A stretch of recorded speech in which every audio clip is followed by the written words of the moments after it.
और पंजाब में फिजाई आलूदगी और स्मोक पर काबू पाने के लिए महकमा माहौलियात ने ड्रोन कैमरों और सैटेलाइट की मदद से आलूदगी फैलाने वाले यूनिट्स के खिलाफ कार्रवाइयां तेज कर दी हैं। इस वक्त गुजरावाला से हमारे नुमाइंदे सज्जाद डेप्यूटी डायरेक्टर माहौलियात उस्मान अजहर के साथ मौजूद हैं, उन्हीं से मजीद जानते हैं। जी सज्जाद, आगाह कीजिएगा। बिल्कुल, पंजाब हुकूमत की जानिब से माहौल को साफ़ सुथरा रखने और समूह के लिए नई टेक्नोलॉजी का आगाज़ कर दिया गया है।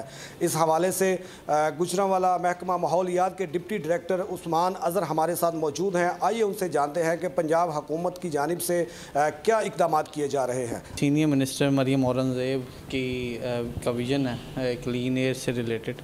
गुजरांवाला की सिनारियो इस तरह है कि उसको एक्सेस करना क्लस्टर है इंडस्ट्रीज़ का, छोटी इंडस्ट्रीज़ का, तो उसके लिए हमने एक ड्रोन टेक्नोलॉजी का इस्तेमाल किया, उसे आइडेंटिफाई किया और आपने देखा कि हमने उसके ऊपर प्रैक्टिकली एप्लीकेबल कर दिया। तो अब ये हमारी एक टीम जो है ना मुस्तकिल सर्वेलेंस में वर्किंग में रहेगी, जहाँ जहाँ ज़रूरत होगी वहाँ पर ये टीम जाएगी और इसके ऊपर एक्शन करेगी। और उनको वार्निंग नोटिस और उनके खिलाफ मुकदमात भी दर्ज किए जा रहे हैं ताकि एयर क्वालिटी जो है उसको बरकरार रखा जा सके और पंजाब हुकूमत के अहकामात पर भरपूर तरीके से तफसीलात देने के लिए आपका बेहद शुक्रिया। सब्सक्राइब करें और बेल दबाएं ताकि कोई खबर रह न जाए।